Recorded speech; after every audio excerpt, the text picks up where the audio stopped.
গ্রন্থ আল কুরআনুল কারীমের 15তম পারার প্রথম সূরা সূরাতু বনী ইসরাঈলের গালিবান 82 নম্বর আয়াতখানি তেলাওয়াত করেছি। পাশাপাশি সরওয়ারে কায়নাত, ফখরে মওজুদাত,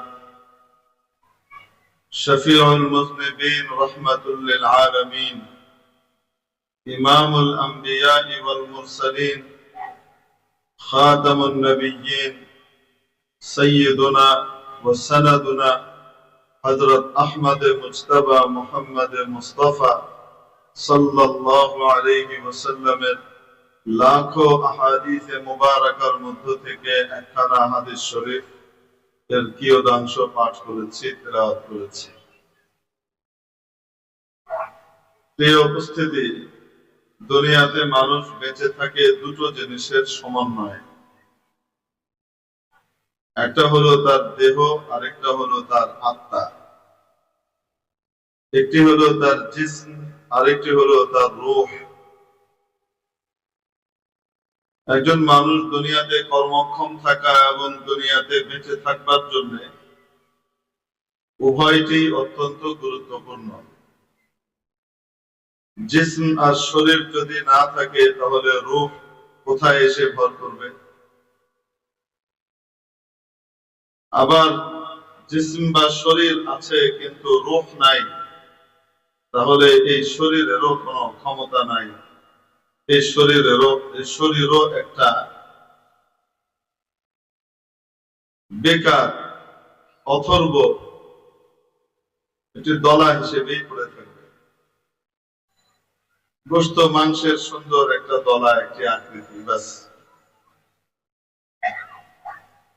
মানুষ পৃথিবীতে বেঁচে থাকে দুই জিনিসের সমন্বয়ে। একটি হলো তার দেহ, আর একটি হলো তার আত্মা। আত্মা বসবাস করে যেই জায়গাটায় সেটাকে আমরা বলি কলব বা হার্ট।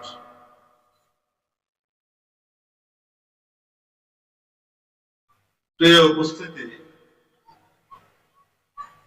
মানুষের দেহে মাঝে মাঝে রোগ জীবাণু ছড়িয়ে পড়ে এবং মানুষের দেহকে আক্রান্ত করে।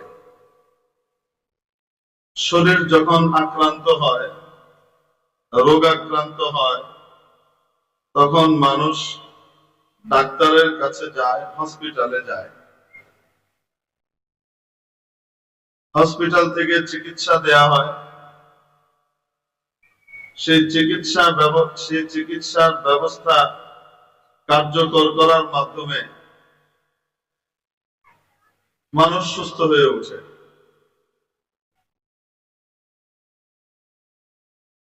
মানুষের যে শরীর সুস্থতার জন্য ডাক্তারের শরণাপন্ন হয়, হসপিটালে যায়, হসপিটাল একরকম থাকে না। কোনটা ছোট হয়, কোনটা বড় হয়,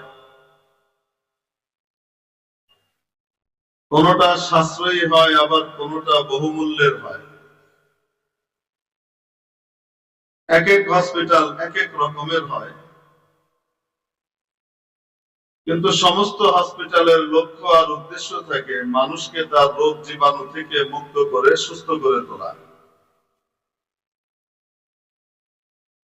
হসপিটালগুলো যে চলে, আপনারা জানেন, প্রতিটা হসপিটাল রোগীকে যে সেবা দেয়, সরাসরি ভাবে এখানে দুই ধরনের মানুষ সংযুক্ত থাকে। এক হলো ডাক্তার, আরেক হলো ওয়ার্ড বয় বা নার্স। ডাক্তাররা প্রেসক্রিপশন দেন, প্রেসক্রাইব করেন, ব্যবস্থাপত্র দেন। হসপিটালের নার্স এবং ওয়ার্ড বয়রা এগুলোকে এক্সিকিউট করে, বাস্তবায়িত করে। ধীরে ধীরে রোগী সুস্থ হয়ে ওঠে।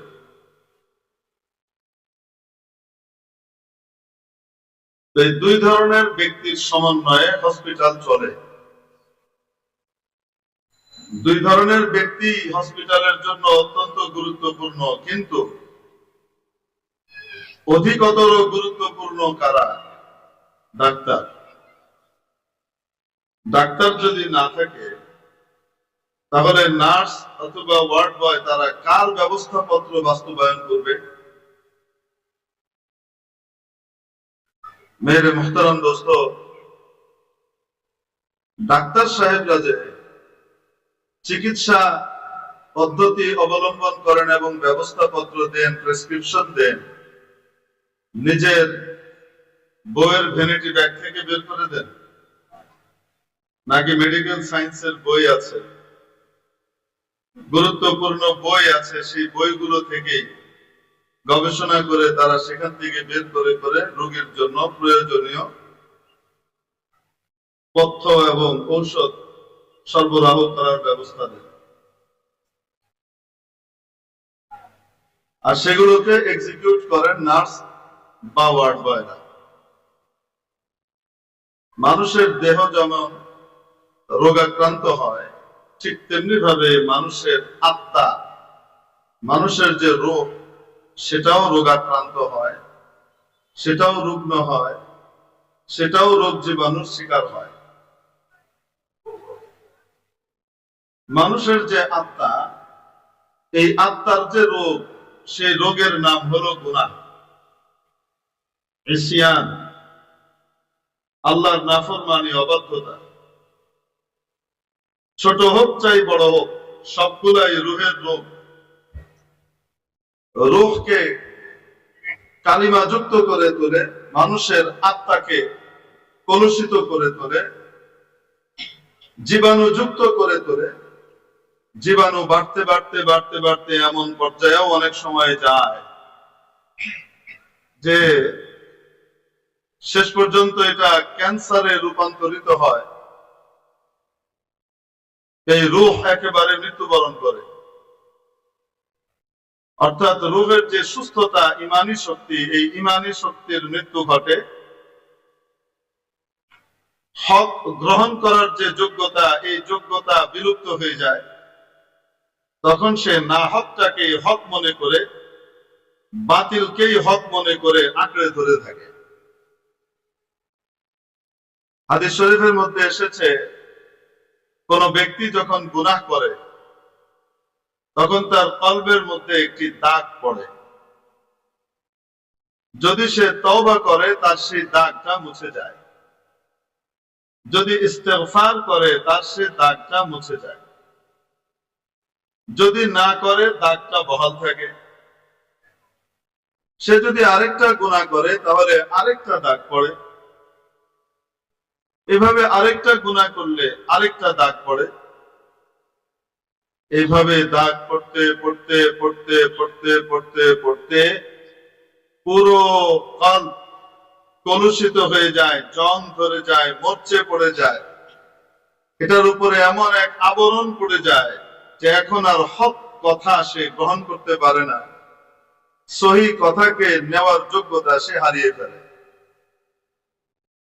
নবী পাক সাল্লাল্লাহু তাআলা আলাইহি ওয়াসাল্লাম এই হাদিস বর্ণনা করার পরে কালামে পাকের একখানা আয়াত শরীফ তিলাওয়াত করলেন, কাল্লা বাল রানা আলা কুলুবিহিম মা কানু ইয়াকসিবুন।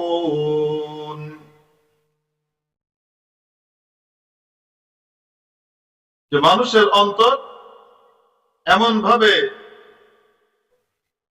জংয়ের শিকার হয়ে যায়, মরিচা যুক্ত হয়ে যায়, বাহিরের কোনো ভালো জিনিস আর সেখানে প্রবেশ করতে পারে না। মেরে মুহতারাম দোস্ত, বলছিলাম মানুষের শরীর যেমন রোগাক্রান্ত হয়, ঠিক তেমনি ভাবে মানুষের রূহ এবং আত্মা সেটাও রোগাক্রান্ত হয়।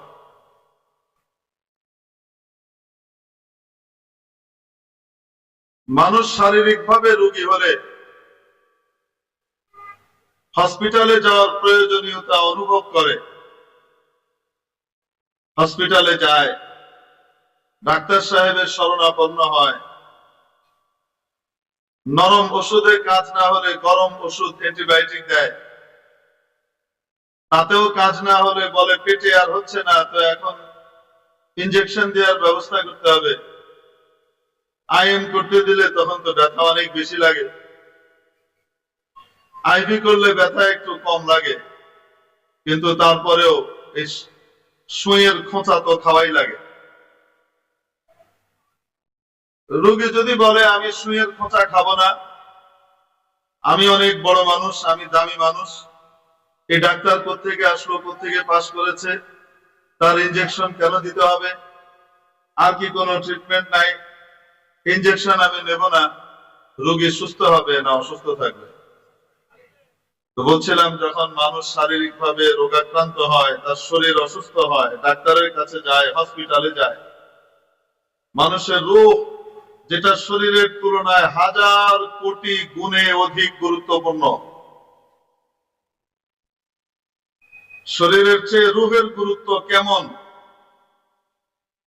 এটা বোঝাবার জন্য সহজে বলি যে শরীর, মানুষের দেহ নশ্বর, একটা সময় সে শেষ হয়ে যায়, রূহ চলে গেলে শরীর মৃত হয়ে যায়। এই শরীরকে উপরে আর রাখা যায় না, তার ভিতরে পচন এবং গলন তৈরি হয়, ভেতর থেকে দুর্গন্ধ ছড়াবে, এই জন্য এই শরীরকে মাটির নিচে দাফন করতে হয়, কেউ কেউ পুড়িয়ে ফেলে, কেউ কেউ পানিতে ভাসিয়ে দেয়। দেহ তো শেষ হয়, দেহের একটি সমাপ্তি আছে, কিন্তু মানুষের যে রূহ, এই রূহের সূচনা আছে, কিন্তু তার কোনো অন্ত নাই, তার শেষ নাই। তার জন্ম আছে ঠিক, কিন্তু তার কোনো মৃত্যু নাই। বাবা একটু এটাকে এগিয়ে দেয়, বেশি টানছে তো, শক্তি বেশি টানছে।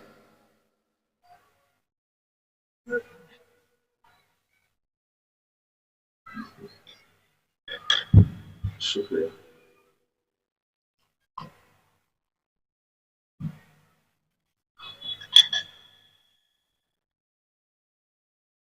তো মানুষের রূহ জন্ম নেয়, কিন্তু তার কখনো আর মৃত্যু হয় না। সে এক জগৎ থেকে আরেক জগতে ভ্রমণ করতে থাকে, পাড়ি জমাতে থাকে। আমাদের দেহ দুনিয়াতেই শেষ, মারা গেলাম, কবরস্থ করি চাই না করি, একটা সময় এটা শেষ, পচে করে শেষ হয়ে যাবে। রূহের জন্ম হয়েছে যখন আমাদের আব্বা জান হযরত সাইয়্যিদুনা আদম আলা নবিয়্যিনা ওয়া আলাইহিস সালাতু ওয়াস সালাম এবং আম্মা জান হযরত সাইয়্যিদাতুনা হাওয়া রাদিয়াল্লাহু তাআলা আনহা জান্নাতে একসাথে ছিলেন, তখন আমাদের প্রথম জন্ম। হাদিস শরীফের মধ্যে আসে, আল্লাহ তাবারাকা ওয়া তাআলা একবার হযরত আদম আলাইহিস সালামের পিঠের উপরে তার ডান হাত রাখলেন, অর্থাৎ ডান হাত মানে আমাদের মতো ডান বাম হাত না, এটা একটি প্রতীকী শব্দ, রূপক অর্থে ব্যবহৃত হয়। আল্লাহ তাআলার বরকতের বহিঃপ্রকাশ ঘটানো হয়, তার দক্ষিণ হস্ত দিয়ে এটির তাবির করা হয়, এটা ব্যক্ত করা হয়। অর্থাৎ আল্লাহ তাআলা হযরত আদম আলাইহিস সালামের পিঠের উপরে তার বরকতের ছোঁয়া দিলেন।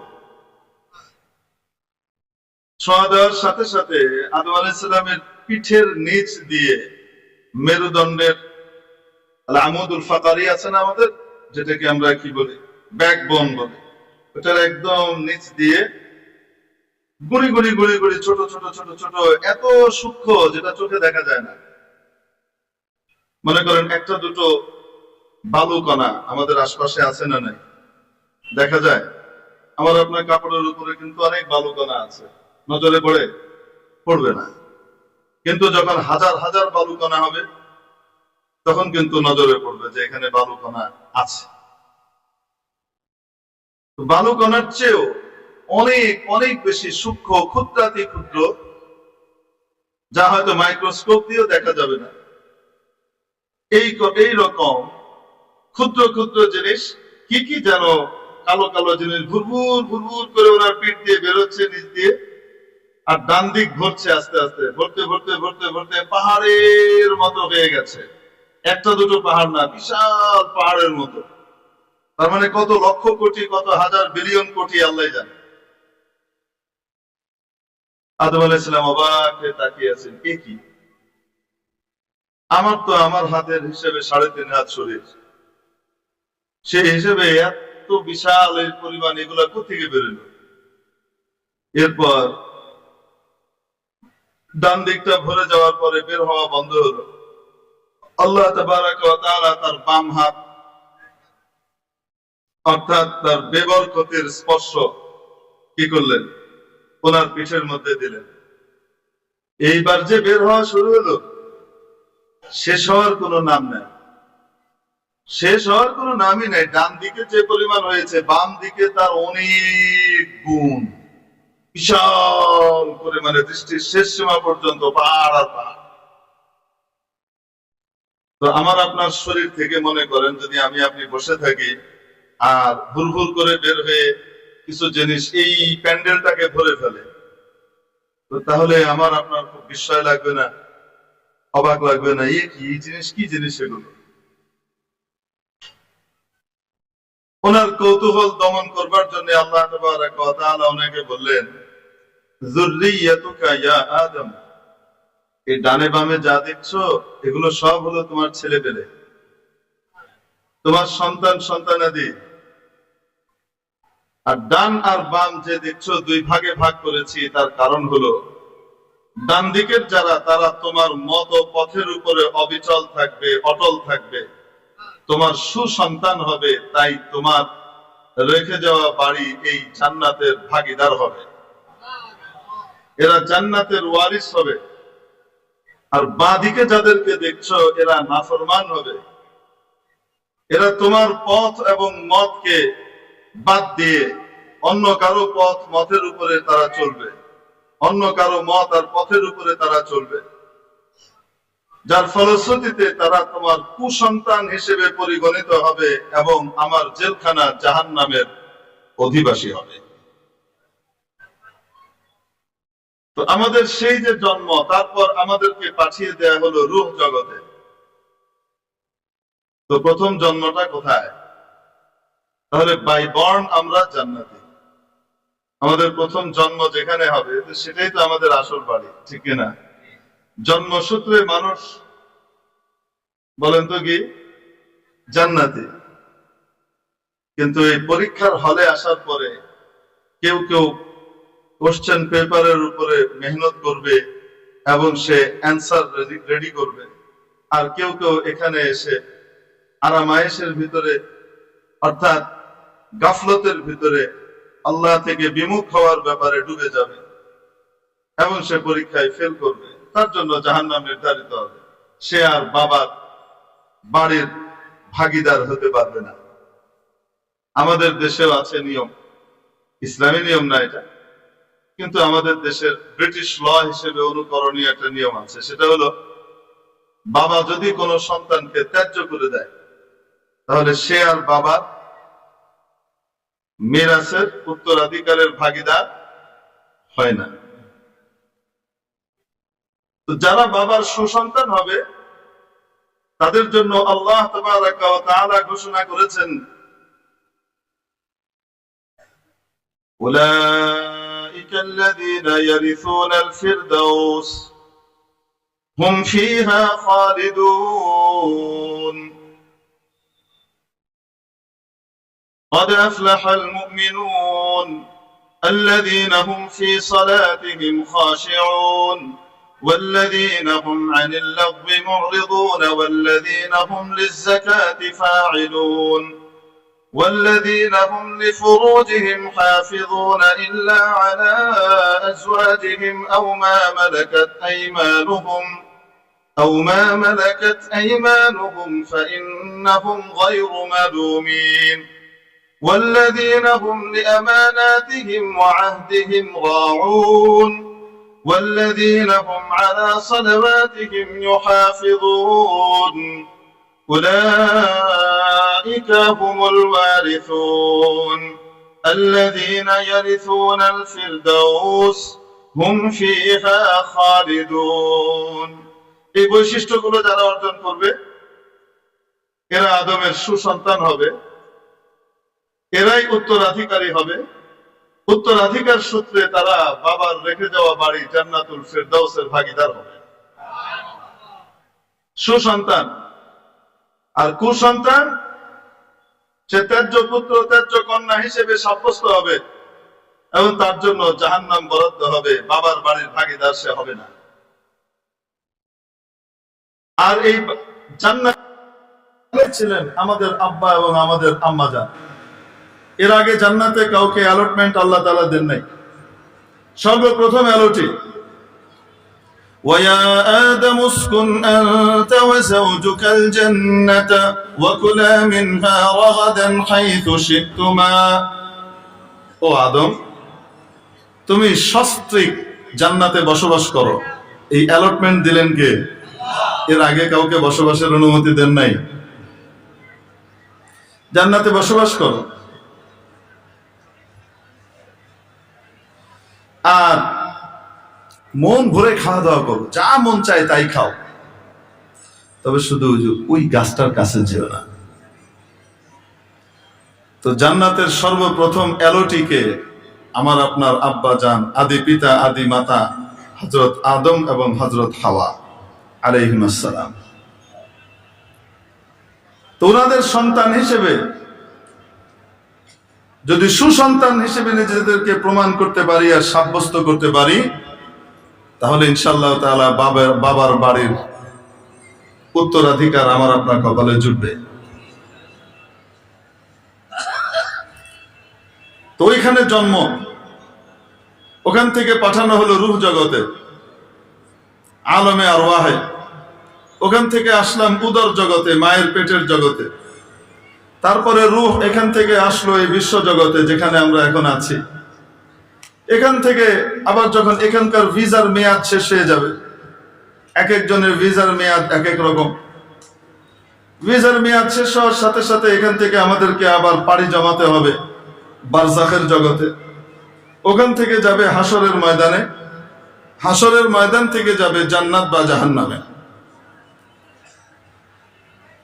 জান্নাতীরা যখন নাকি জান্নাতে চলে যাবে, জাহান্নামীরা যখন জাহান্নামে চলে যাবে, এবং জাহান্নামীদের মধ্যেও দুই ভাগ থাকবে, এক ভাগ যাদের কাছে ঈমান ছিল, আরেক ভাগ যাদের কাছে ঈমান নাই।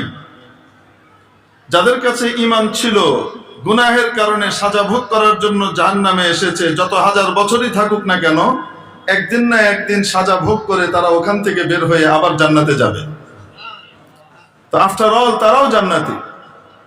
আর যাদের কাছে ঈমান নাই, বেঈমান, এরা সব থেকে যাবে কোথায়? জাহান্নামে। তো জাহান্নামীরা যখন চিরস্থায়ীভাবে জাহান্নামী হয়ে যাবে, জান্নাতীরা যখন চিরস্থায়ীভাবে জান্নাতে চলে যাবে, আল্লাহ তাবারাকা ওয়া তাআলা জান্নাত এবং জাহান্নামের মধ্যবর্তী জায়গাতে মৃত্যুকে হাজির করবেন একটা মেষ দুম্বার আকৃতিতে। এমন একটা জায়গাতে আল্লাহ মৃত্যুকে হাজির করবেন যেই জায়গাটাকে সমস্ত জান্নাতীও দেখতে পারে, সমস্ত জাহান্নামীরাও দেখতে পায়। জাহান্নামীরাও ওই মেষকে দেখবে, জান্নাতীরাও ওই মেষকে দেখবে, সবাই দেখবে। এবং সবাই বুঝবে এটা কোনো দুম্বা নয়, এটা হলো মৃত্যু। আল্লাহ তাবারাকা ওয়া তাআলা সমস্ত জান্নাতি এবং জাহান্নামীদের সামনে ওই মৃত্যু নামক মেষকে জবাই করে তার মৃত্যু দিবেন, অর্থাৎ মরণের মরণ দিবেন, মৃত্যুকে শেষ করে দিবেন। এরপরে আর কখনো মৃত্যু নামে কিছু আসবে না। হাদিস শরীফের মধ্যে আসে, এই জিনিস দেখার সাথে সাথে জাহান্নামীরা দুঃখে পেরেশানিতে এই পরিমাণ অস্থির হবে যে সেই অস্থিরতার কারণে তারা মরে যেত যদি মরণ থাকতো। মরণ তো নাই, তার মৌত হয়ে গেছে। আর জান্নাতীরা এত খুশি হবে, খুশির চোটেই তারা মরে যেত, কিন্তু মরণ যেহেতু নাই, তার মৃত্যু ঘটেছে, তাই তারা মরবে না। তো জান্নাতীরা জান্নাতে চিরকাল থাকবে, আর মৌত আসবে না। ফাইনালি যারা জাহান্নামী হিসেবে স্বীকৃতি প্রাপ্ত হবে, তারাও সেখানে জাহান্নামে চিরকাল থাকবে, আর কখনো মৌত আসবে না। রূহ যার জন্ম আছে মৃত্যু নাই, এক জগৎ থেকে সে আরেক জগতে পাড়ি জমায়, কখনোই তার মৃত্যু হবে না। খালিদিনা ফিহা আবাদা। যে জান্নাতে ঢুকবে চিরকাল জান্নাতে থাকবে, কোনোদিন বের হতে হবে না।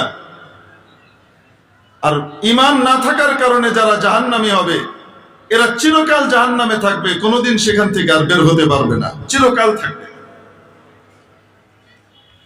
তাহলে রূহের গুরুত্ব শরীরের তুলনায় কত বেশি।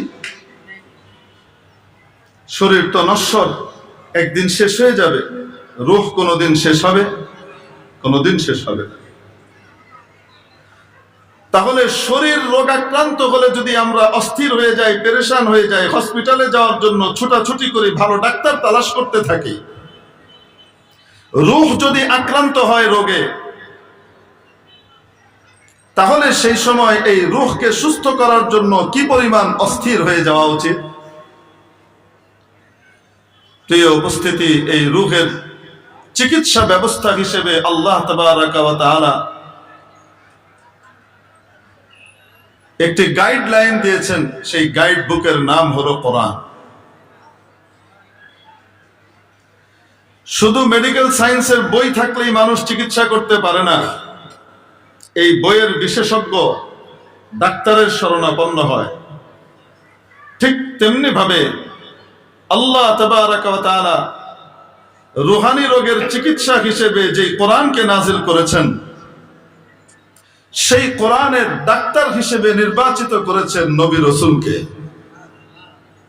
নবী রাসূলরা হলেন রূহানি রোগের চিকিৎসক, রূহের ডাক্তার।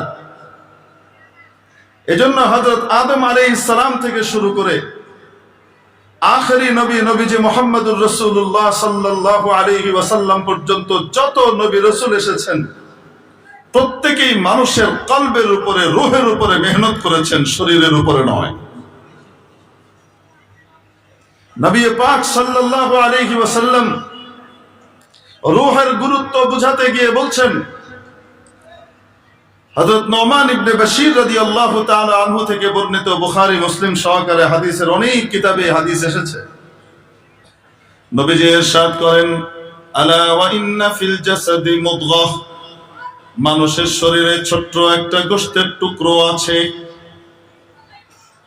মুদগা বলা হয় এমন ছোট্ট টুকরোকে, এমন আকৃতির টুকরোকে, যে আকৃতির টুকরোকে মুখে দিয়ে চাবানো যায়। চর্বণযোগ্য আকৃতির গোশতের টুকরাকে মুদগা বলে। আর ইন জেনারেলি যে কোনো গোশতের টুকরাকে কিতআতুম মিনাল লাহম বলে, কিতআ বলে। মাদগা ইয়ামদাগু মাদগান, চাবানো, এখান থেকে উদ্ভূত হলো মুদগা। এমন আকৃতির গোশতের টুকরো, যে টুকরোটার আকার এতটুকু যে মুখে দিয়ে চাবানো যায়, মুখে ঢুকানো যায়, এত ছোট একটা আকৃতির গোশতের টুকরা। নবীজি বলেন, কান খুলে শুনে নাও, মানুষের শরীরের মধ্যে একটি গোশতের টুকরা আছে। সেই টুকরোটা এতটা গুরুত্বপূর্ণ এবং প্রভাবশালী। ইদা সালুহাত সালুহাল জাসাদু কুল্লুহু, যদি ওই টুকরোটা ভালো হয়ে যায়, যখন ওই টুকরোটা ভালো হয়ে যায়, গোটা শরীর ভালো হয়ে যায়। এই শরীরের থেকে ভালো ভালো কাজ বের হতে থাকে। এই শরীরের দ্বারা মানুষের ক্ষতি হয় না, তার মুখ দিয়েও মানুষের ক্ষতি হয় না, তার হাত দিয়েও মানুষের ক্ষতি হয় না। মুমিন মুসলমান তার মুখ থেকে, তার হাত থেকে বেঁচে যায়, তার দ্বারা মানুষের উপকার হয়, অপকার এবং ক্ষতি হয় না। ভালো ভালো কাজগুলো সেখান থেকে বের হতে থাকে। ওয়া ইদা ফাসাদাত, আর যখন নাকি ওই টুকরোটা নষ্ট হয়ে যায়, ওই টুকরোটা যদি পচে যায়, রোগাক্রান্ত হয়ে যায়, ফাসাদাল জাসাদু কুল্লু, গোটা শরীর নষ্ট হয়ে যায়। শরীর থেকে ভালো কাজ বের হওয়ার পরিবর্তে খারাপ এবং মন্দ কাজ প্রকাশ পেতে থাকে। কখনো চুরি করবে, কখনো ডাকাতি করবে, কখনো ছিনতাই করবে, কখনো রাহাজানি করবে, কখনো সুদ ঘুষের লেনদেনের ভিতরে ঢুকে যাবে, কখনো অন্যের হক নষ্ট করবে, কখনো দখলবাজের রোগে আক্রান্ত হবে, আখিরাতকে ভুলে যাবে। নশ্বর এই পৃথিবীর এই সাময়িক জীবনকে নিয়ে সে এই মোহের ভিতরেই ঢুকে যাবে, ব্যস্ত হয়ে যাবে। আসল বাস্তব জীবন থেকে একেবারে সে গাফেল হয়ে যাবে। ইকতারাবা লিন-নাসি হিসাবুহুম ওয়া হুম ফি গাফলাতিন মুরিদুন লাহিয়াতান কুলুবুহুম, শেষে গিয়ে বলছে লাহিয়াতান কুলুব, এদের অন্তর বিমুখ হয়ে যায়, আল্লাহ থেকে গাফেল হয়ে যায়, আখিরাত থেকে গাফেল হয়ে যায়। ফলশ্রুতিতে তাদের গোটা শরীর থেকে পচা মন্দ কাজ বের হতে থাকে। এই গোশতের টুকরাটা এত গুরুত্বপূর্ণ, নবীজি বললেন আলা, ভালো করে শুনে নাও, সেই গোশতের টুকরো কোনটি? ওয়াহিয়াল কলব, ওটা হলো হার্ট। কেন এত গুরুত্বপূর্ণ? এই হার্ট হলো মানুষের আত্মা এবং রূহ হুলুল করবার জায়গা, অবস্থান করবার জায়গা। আমাদের গোটা শরীর যে ফাংশন করে, আমরা নড়াচড়া করি, হাঁটাচলা করি, ইত্যাদি করি, শরীর ফাংশন করে কিভাবে? মেডিকেল সায়েন্স বলে ব্লাড সার্কুলেশনের মাধ্যমে। মানুষের শরীরের ভিতরে বিভিন্ন জায়গাতে রগ আছে, এই রগগুলো দিয়ে রক্ত যায়। এই রক্ত সঞ্চালনের কারণে মানুষের বিভিন্ন অর্গানগুলো, অঙ্গ প্রত্যঙ্গগুলো ফাংশন করে, কর্মক্ষম থাকে। এই রক্ত যায় যে রাস্তা দিয়ে, একদম আঙুলের আগা পর্যন্ত বিভিন্ন রগ আছে, যে রাস্তাটা দিয়ে যায় এটাকে মেডিকেল সায়েন্স বলে আর্টারি। আবার এই রক্তটা যেখান থেকে যায় ওখানে ফিরে আসে, যায় কোত্থেকে? হার্ট থেকে। হার্ট পাম্প করে, ছিটিয়ে দেয়, রক্ত ছুটে। যে রাস্তা দিয়ে, যে রগগুলো দিয়ে আবার রক্তটা হার্টের কাছে ফিরে আসে, ওই রাস্তাগুলোকে বলে ভেইন, মেডিকেল সায়েন্সের ভাষায়। তো হার্ট যে রক্তকে পাম্প করে, কিভাবে পাম্প করে? এটা তো একটা গোশতের টুকরা, এটা গোশত, রগ, ঝিল্লি এগুলোর মিশ্রিত একটা টুকরা। এটা কিভাবে পাম্প করে, এটা কিভাবে ছিটায়, এটা কিভাবে নড়ে? সামনে দেখেন তো দেখি, এই যে মাইকের স্ট্যান্ডে আমরা মাইক্রোফোন দেখতে পাচ্ছি, ওটা নড়বে? এরকম করে না নড়ালে, কেউ না নড়ালে লড়বে? এই যে একটা, এটা এমনি এমনি নড়বে? একটা গোশতের টুকরা এমনি এমনি নড়বে? নড়বে না। তো হার্ট নড়ে কিভাবে? রক্তটাকে পাম্প করে কিভাবে? মেডিকেল সায়েন্স বলে যে হার্টের ভেতরে একটা জায়গা আছে, যে জায়গাটাকে এভি নোড বলে। ওখানে স্পন্দন হয়, ওখানে ইম্পালস হয়, আর ওই ধাক্কায় রক্তগুলো ছিটকে শরীরের আগা পর্যন্ত, একদম মাথা পর্যন্ত চলে যায়। আবার সেই একই প্রশ্ন, এভি নোড সেও তো একটা জড় পদার্থ, তো তার মধ্যে ইম্পালস কিভাবে তৈরি হয়, স্পন্দন কিভাবে তৈরি হয়? মেডিকেল সায়েন্স বলে তার একটু নিচে, হার্টের নিচের ভাগে একটা জায়গা আছে যেটাকে এসএ নোড বলে, সাইনো অ্যাক্ট্রিয়াল নোড। ওখানে সর্বপ্রথম ইম্পালস তৈরি হয়, এটার ধাক্কায় এভি নোডের মধ্যে ইম্পালস তৈরি হয়, এবং সেখান থেকে কি হয়? রক্ত ছুটে। আবার সেই একই প্রশ্ন, যে ওই জায়গাতে এসএ নোডের মধ্যে সাইনো অ্যাক্ট্রিয়াল নোড যেটা, সেখানে ইম্পালসটা কিভাবে তৈরি হয়, স্পন্দন কিভাবে তৈরি হয়? আসল উত্তর হলো জানি না। কেউ কেউ এখানে আবার একটা উত্তর বের করেছে, সেটা হলো হার্টের ভেতরে খুব সূক্ষ্ম সূক্ষ্ম পাইপ আছে, কিছু রগের মতো আছে, যেগুলোর এক পাশ থেকে 3 অণু সোডিয়াম ঢুকে আর ওই পাশ দিয়ে 2 অণু পটাশিয়াম বের হয়। এই সোডিয়াম ঢোকা আর পটাশিয়াম বের হওয়ার যে রেশিও, এটা থেকে একটা পাওয়ার জেনারেট হয়। এটার মাধ্যমে সাইনো অ্যাক্ট্রিয়াল নোড কি হয়? স্পন্দিত হয়, তার ধাক্কায় এভি নোড, অ্যাক্ট্রিয়াল ভেন্ট্রিকুলার নোড কি হয়? স্পন্দিত হয় এবং রক্ত ছুটে।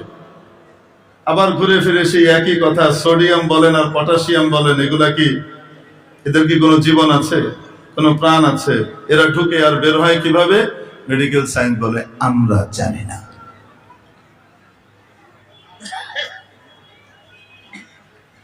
মেডিকেল সায়েন্স আমরা জানি না বলে দিল, আজকে মেডিকেল সায়েন্সের চরম উন্নতি এবং উৎকর্ষের যুগ। এত উন্নত জগৎ যুগেও যদি জানি না তা বলে, ১৫০০ বছর আগে রব্বুল আলামিন রূহের সবচেয়ে বড় ডাক্তার নবীজি মুহাম্মদুর রাসূলুল্লাহ সাল্লাল্লাহু আলাইহি ওয়াসাল্লামের মাধ্যমে সবচেয়ে দামি ডাক্তারি গাইড বুক কোরআনে কারীমে আমাদের সকলকে জানিয়ে দিয়েছেন, ওয়ায়াসআলুনাকা আনির রূহ। ওরা আপনাকে নবী রূহ সম্পর্কে জিজ্ঞেস করে, রূহ কি জিনিস জানতে চায়। কুলির রূহু মিন আমরি রাব্বিহি, বলে দেন রূহ আমার রবের একটি আদেশ মাত্র। আজও মেডিকেল সায়েন্স বলতে না পারলেও কোরআন জানিয়ে দিয়েছে, হার্টের মধ্যে যে স্পন্দন তৈরি হয় এটা মাওলা পাকের আদেশে হয়। যতক্ষণ ওনার আদেশ বহাল থাকবে রূহ এখানে থাকবে, আদেশ চলে যাবে রূহ এখান থেকে বের হয়ে চলে যাবে। এটা লুগাবি তরজমা হলো। আসলে এখানে আলমে খালক এবং আলমে আমর এই দুইটার মধ্যে কি করা হয়েছে, মুয়াজানা করা হয়েছে। কুলির রূহু মিন আমরি রাব্বি, বলে দেন এটা আলমে খালকের বস্তু নয়, এটা আলমে আমর থেকে আসা জিনিস। হুজুর এটা কি জিনিস? এগুলোর জন্য মেজি পড়া লাগবে, এগুলোর জন্য বকদের জরুরত, ফালসাফা পড়তে হবে, কিছু মান্তিক পড়তে হবে, যেগুলোকে আমরা ঝেঁটিয়ে মোটামুটি বিদায় করে যাচ্ছি ধীরে ধীরে। এগুলা কোনো দরকার নাই। আসলে আন্নাসু আদাউন লিমা জাহিলু, বকদের জরুরত হাকিকত কিছুটা এটা। এখন ওগুলাতে আমাদের যাওয়ার সময়ও নাই, দরকারও নাই। যতটুকু না হলে না আমরা অতটুকুতেই আসি। তাহলে মানুষের রূহ বসবাস করে কোন জায়গাটায়? হার্টের বাইরে না হার্টের ভিতরে? বলেন। হার্টের মধ্যে সে বসবাস করে, এই জন্য হার্টের দাম বেড়েছে। এবং নবীজি বলছেন এই টুকরোটা যদি ঠিক হয়ে যায়, শরীর ঠিক, এই টুকরো নষ্ট হলে গোটা শরীর নষ্ট হবে। তার দ্বারা অন্যের ক্ষতি হবে, নিজের ক্ষতি হবে, অন্যের ক্ষতি হবে। তাহলে রূহের গুরুত্ব হালকা না, অনেক বেশি, অনেক বেশি। শরীর রোগ আক্রান্ত করে হসপিটালে যাই, ডাক্তারের শরণাপন্ন হই, ডাক্তার তার কিতাব থেকে প্রেসক্রিপশন লিখে দেন, তৈরি করে দেন সেটার আলোকে, এবং সে অনুযায়ী ঔষধ ব্যবহার করে আমরা সুস্থ হই। রূহ যদি আক্রান্ত হয় তাহলে রুহানি ডাক্তারের কাছে যাওয়া দরকার। রুহানি ডাক্তার হিসেবে মাওলা তৈরি করেছিলেন নবী রাসূলকে। নবী রাসূল ছিলেন রুহের ডাক্তার, এজন্য তারা মেহনত করেছেন সবচেয়ে দামি অঙ্গ রুহের উপরে। কারণ এটা ঠিক তো সব ঠিক, এটা নষ্ট তো সব নষ্ট। সবচেয়ে দামি জিনিস রূহ, সবচেয়ে দামি মানুষ নবী রাসূলকে যারা একেবারে নিষ্পাপ, বেগুনাহ, কোনো পাপ পঙ্কিলতা, ছোট বা বড় কোনো গুনাহ জীবনে যাদেরকে কখনো স্পর্শই করতে পারেনি, যে কোনো গুনাহ থেকে, অপরাধ থেকে হেফাজত করেছেন তাদেরকে কে? আরো আসতে বলেন। তাহলে নবী রাসূলকে আল্লাহ পাঠিয়েছেন রূহের ডাক্তার হিসেবে।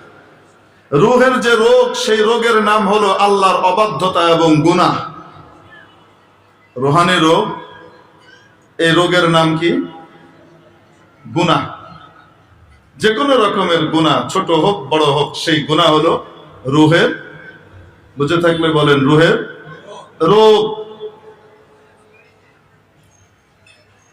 তাহলে যাদেরকে ডাক্তার হিসেবে আল্লাহ পাঠাবেন, তারা ওই রোগে যদি নিজেরাই আক্রান্ত হন, তাহলে ওই ডাক্তারের কাছে চিকিৎসার জন্য মানুষের আস্থা থাকবে? এক রোগী গিয়েছে ডাক্তারের কাছে, রোগীর কি সমস্যা? একটা জিনিসকে দুইটা দেখে, এক জিনিসকে কয়টা করে দেখে? সে ডবল ডবল দেখে। তো ডাক্তারকে দেখানোর জন্য গিয়েছে তারা দুইজন, একজন হলেন রোগী, আরেকজন তাকে যিনি সাথে করে নিয়ে ঢুকেছেন।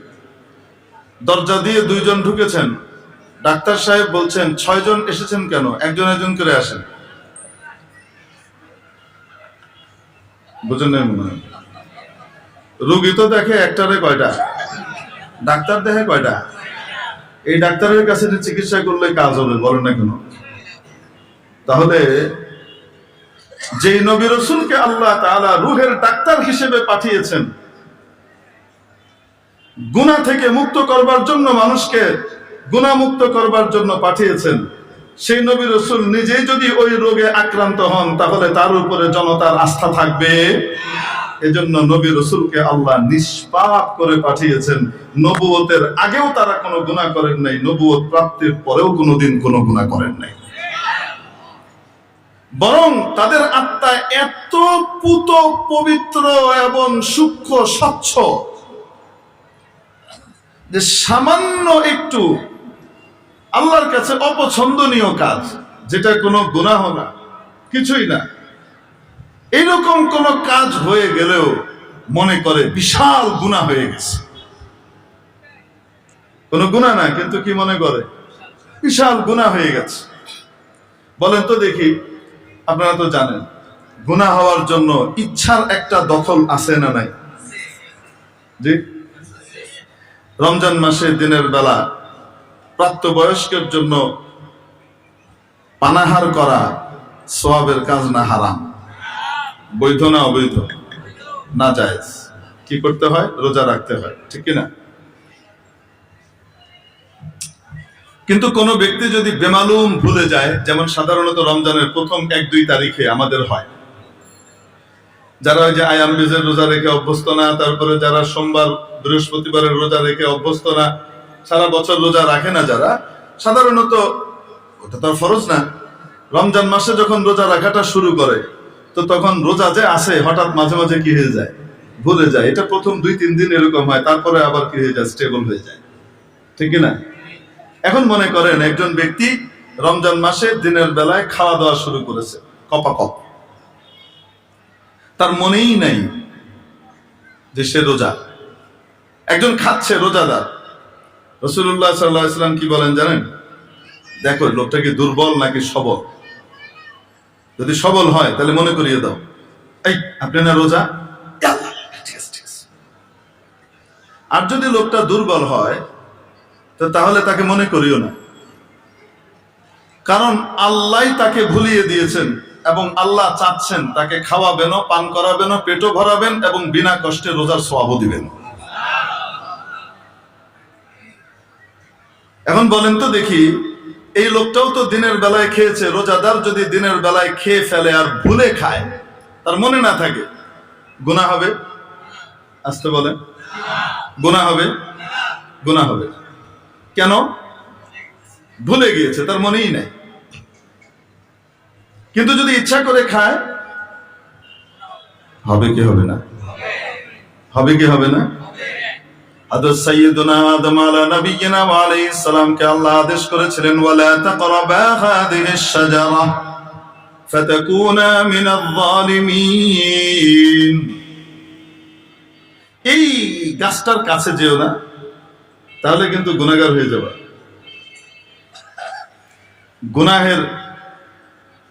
গুনাহ শব্দটাকে কোরআন সুন্নাহর ভিতরে বিভিন্ন ভাষায় ব্যক্ত করা হয়েছে, বিভিন্ন শব্দে। তার মধ্যে একটা শব্দ হলো জুলম।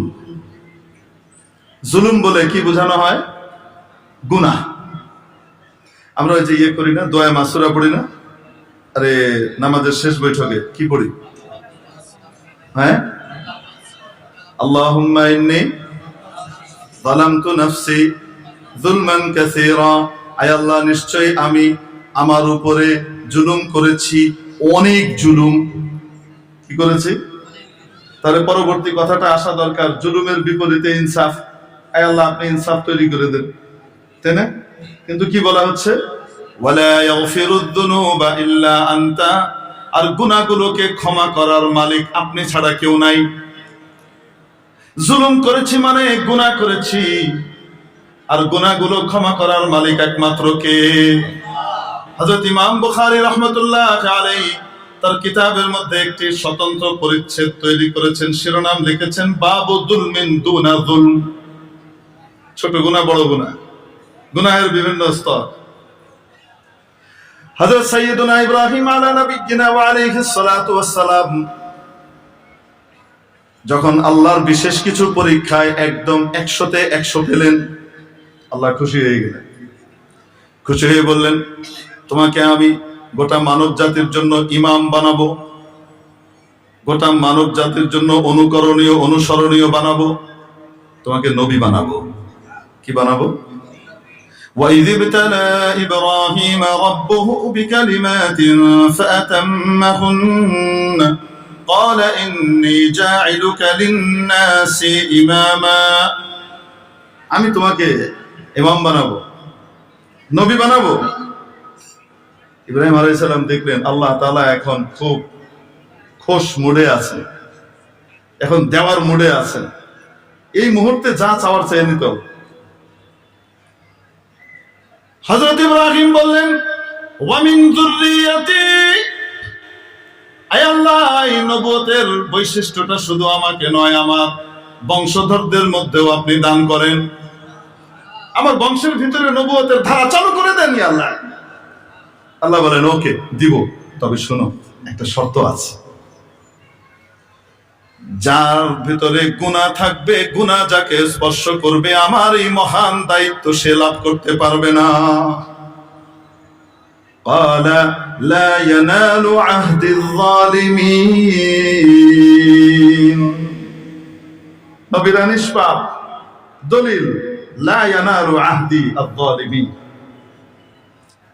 আমার দেওয়া এই বিশাল দান, এই নবুয়তের বিশাল মর্যাদা তাদের কাছ পর্যন্ত পৌঁছবে না যারা গুনাহগার হবে। তাহলে বলেন তো দেখি, নবীরা কি গুনাহগার না নিষ্পাপ? ছোট বড় কোন গুনাহ হয়েছে? হযরত আদম আলাইহিস সালাম কিন্তু জান্নাতে ওই ফল খেয়ে ফেলেছিলেন, ঠিক কি না? খেয়ে ফেলার পরে আল্লাহ তাআলা কোথায় পাঠিয়ে দিলেন? দুনিয়ায় পাঠিয়ে দিলেন। পাঠানোর পরে মজার ব্যাপার হলো আদম আলাইহিস সালাম কিন্তু কোনো গুনাহ করেন নাই। কেন? ওনার মনেই ছিল না। কি ছিল না? ওই যে রোজাদার যেমন ভুলে খেয়ে ফেলে, মনে থাকে না, ওরকম মনেই ছিল না। যদি মনে না থাকে তো গুনাহ হয়। আসতে বলেন, মনে না থাকলে গুনাহ হয়। রমজান মাসে দিনের বেলায় ভুলে খেয়ে ফেলেছে, মনে নাই সে রোজাদার, গুনাহ হবে। মনে নাই আজকে রমজান, গুনাহ হবে। আল্লাহ রাব্বুল আলামিন বলেন কোরআনে কারীমে, ফানাসিয়া আদম, আদম ভুলে গিয়েছিলেন, ওয়ালাম নাজিদ লাহু আজমা, আদম ভুলে গিয়েছিলেন। আমার অবাধ্যতা করবার জন্য আদমের মধ্যে আমি সামান্য ইচ্ছা শক্তিও খুঁজে পাই নাই। কি বলেন? হৃদয়ের মালিক অন্তর্যামী রব্বুল আলামিন নিজে বলেন আদমের মধ্যে সামান্য ইচ্ছা শক্তিও আমি খুঁজে পাই নাই আমার নাফরমানি করার ব্যাপারে। আদম তো ভুলে গিয়েছিলেন। তাহলে আল্লাহ কি বললেন? আদম গুনাহগার। আসতে বলেন, আল্লাহ কি বললেন? মিলান না, এবার কোরআন শরীফের আয়াতগুলো মিলান। আল্লাহ কি বললেন? আদম গুনাহগার। গুনাহগার না হওয়া সত্ত্বেও যেহেতু অনেক কাছের, আর আল্লাহর প্ল্যান হলো একটা সিস্টেমে তাকে দুনিয়াতে পাঠাবেন। যদি না পাঠান তো আমি আপনি বেরোবো কেমনে? আরে আমার আপনারা বের করতে হবে তো। জান্নাতে তো বের করার জায়গা নাই। ওখানে আম্মা জান যদি প্রসব করেন তাহলে রক্ত মক্ত এগুলো সেগুলো বেরোবে। জান্নাতে তো এই সমস্ত নাপাক জিনিস বেরোয়ার জায়গা নাই। আমি আপনি বেরোতে হলে কোথায় আসতে হবে?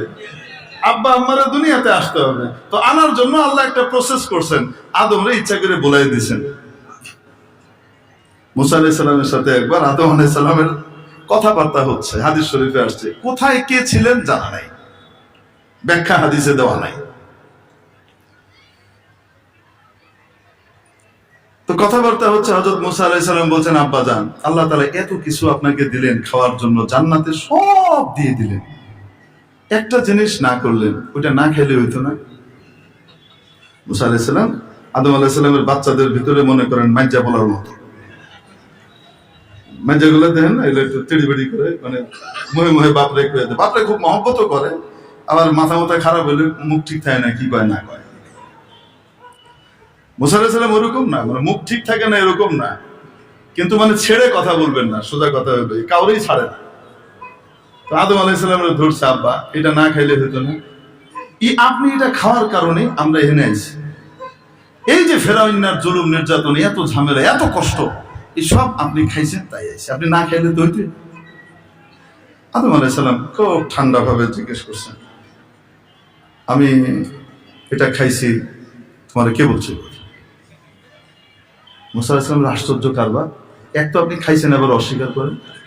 তওরাতের ভিতরে আছে, আল্লাহ আমাকে তওরাতে বলছে, তওরাতে বলছে। তুমি তওরাত জানো? তওরাত কবে লেখা হয়েছে তুমি কইতে পারো? পারবো না মানে? আপনার জন্মের এত বছর আগে তওরাত লেখা হয়েছে। এবার আদম আলাইহিস সালাম বলতেছেন, ও আমার জন্মের এত বছর আগে যে তওরাত লেখা হয়েছে সেটার ভিতরে লিখে দেওয়া হয়েছে আমি খাবো, এটার জন্য তুমি আমারে দায়ী করতেছো।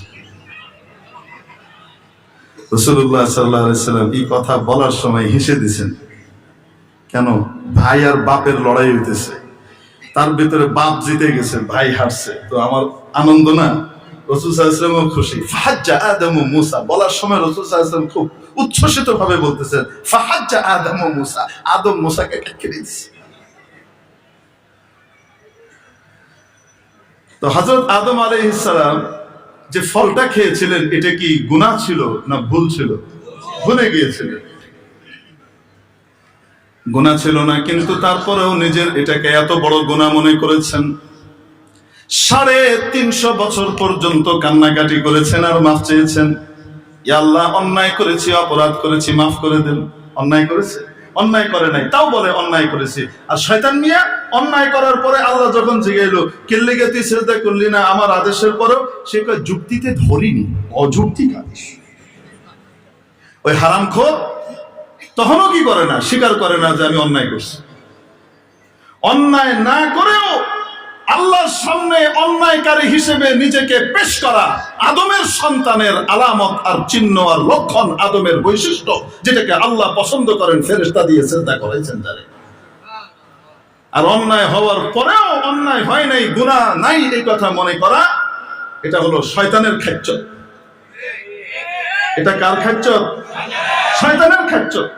অন্যায় করার পরেও মনে করে অন্যায় করি নাই, কিছুই করি নাই। আফসোস, আমি মনে করেছিলাম 16 বছর পরে যখন নাকি মুরব্বীকে দেখছে এত কামাই টামাইয়ের পরেও 2টা সুটকেসের বেশি কপালে জুটে নাই। 2 বোন মিলে মাত্র 4টা সুটকেস। কয়টা সুটকেস? তো একজনের ভাগে কয়টা? 2টা সুটকেস নিয়ে গেছে। আহারে, কত আফসোস লাগে। আপনাদের লাগুক না লাগুক, আমার তো একটু লাগে। এত সুন্দর খাবার দাবার গুলো রেডি করে থুয়ে দিছিল, এগুলা বেচারা খেয়েও যেতে পারে না। ওগুলো সব নাকি পড়েছিল, পরে ছাত্র জনতা নাকি সেগুলা তমাশ করছে। এগুলা দেখার পরে কিছুটা হলেও হয়তো অনুশোচনা আসবে, কিছুটা হলেও হয়তো রিপেন্টেন্স আসবে, অনুতাপ আসবে, আর মনে করবে না না না, এরকম করা ঠিক না, ভবিষ্যতে আমরা আর এরকম করব না, আমরা ইনশাআল্লাহ ভালো হয়ে যাব, ইনসাফের পথে চলবো, ওই কাজগুলা ঠিক হয় নাই। আমি মনে করেছিলাম কিছুটা এরকম বলবে, উমায়া মায়াগু আয় হ্যাঁ, দেখি উল্টো আরো সিনাজরি চলছে, আপা আসি উড়িয়ে ফিরবো। বাবা, আরে বাবা রে, আপারা আইনে আবার কোন গর্তে ভালাইবা? কোনো আফসোস নাই, একটু অনুতাপ নাই। যদি অনুতাপ আসতো আর আল্লাহর কাছে মাফ চাইতো, আল্লাহ তাবারাকা ওয়া তাআলা অবশ্যই জান্নাতের পথ তো তাদের জন্যও খুলে রেখেছেন। ঠিক কি ঠিক? রাসূলের কল্যাণ আনার জন্য যে ওমর গিয়েছিলেন, যখন অনুতপ্ত হয়েছেন আর আল্লাহ রাসূলের সামনে নতি স্বীকার করেছেন, আল্লাহর সামনে নিজেকে পেশ করে দিয়েছেন, সেই ওমর শুধু জান্নাতি হন নাই, গোটা মানব জাতির মধ্যে, উম্মতের মধ্যে 2 নম্বর মানুষে পরিণত হয়েছে। 2 নম্বর শ্রেষ্ঠ মানুষ আবু বকরের পরেই ওমরের মর্যাদা আছে।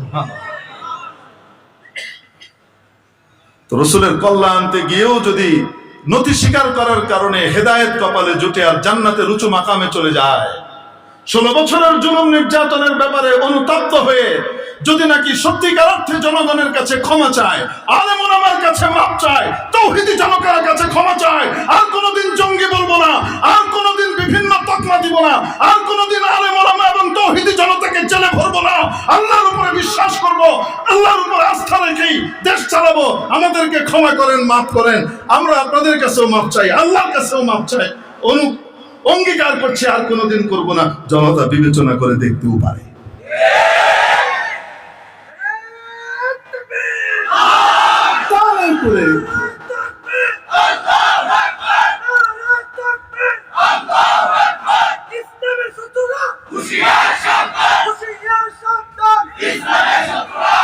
আবার ক্ষমতায় আসার পথটা দেখাই দিচ্ছি। সমালোচনা তো ঠিকই করব, কারণ ওষুধ দিতে হবে না, মাঝে মাঝে তো কিছু ইনজেকশন না দিলে ভালো হবে না, ইনজেকশন তো দিতে হবে। তিতা লাগলেও যে তিতাটাকে বরদাস্ত করবে আর ওষুধটাকে নিবে, তো তাহলে তার জন্য সামনের রাস্তা কিন্তু উজ্জ্বল, না হলে কিন্তু বিপদ আছে। আল্লাহ বেটা ফেরাউনরে ছাড়ে নাই, কোনো বেটি ফেরাউনরেও ছাড়বে না। তো যাই হোক, অন্যায় করার পরেও অন্যায় স্বীকার না করা, এটা হলো শয়তানের খাচ্ছ। এটা কার খাচ্ছ? ওর খাসলো।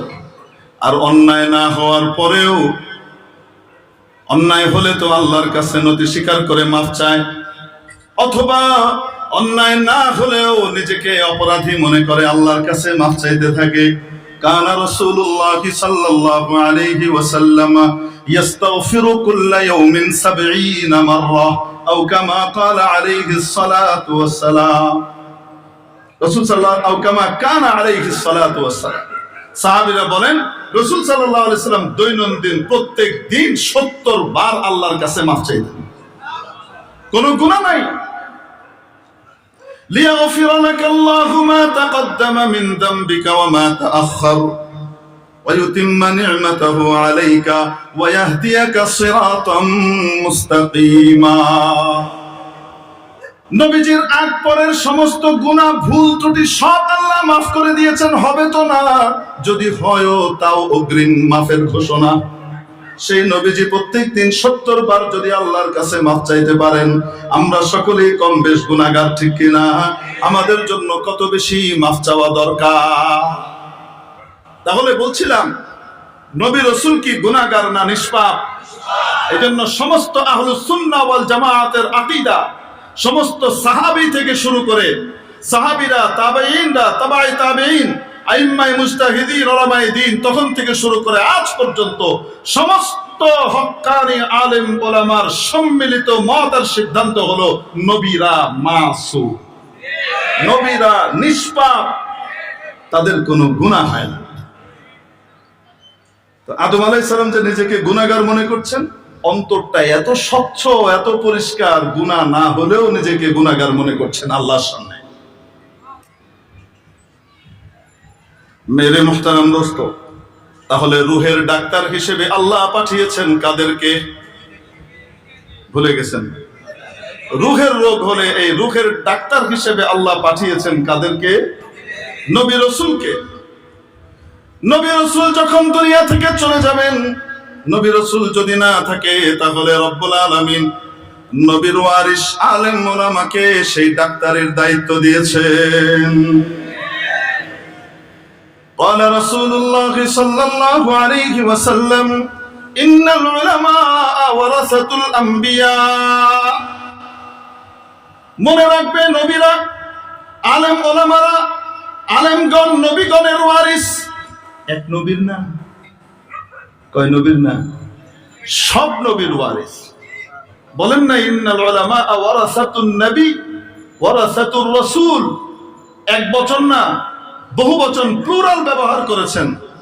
ইন্নাল উলামা ওয়ারাসাতুল আম্বিয়া, নিশ্চয়ই আলেমগণ সমস্ত নবীদের ওয়ারিস। নবীদের ওয়ারিস উত্তরাধিকার সূত্রে, মিরাস সূত্রে তারা কি পেয়েছেন?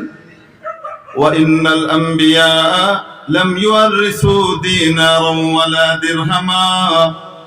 নবীরা মিরাস সূত্রে ধন দৌলত, টাকা পয়সা, গাড়ি বাড়ি এবং দিনার দিরহাম রেখে যান না। ইন্নামা ওয়ারাসুল ইলম, তারা মিরাস সূত্রে রেখে যান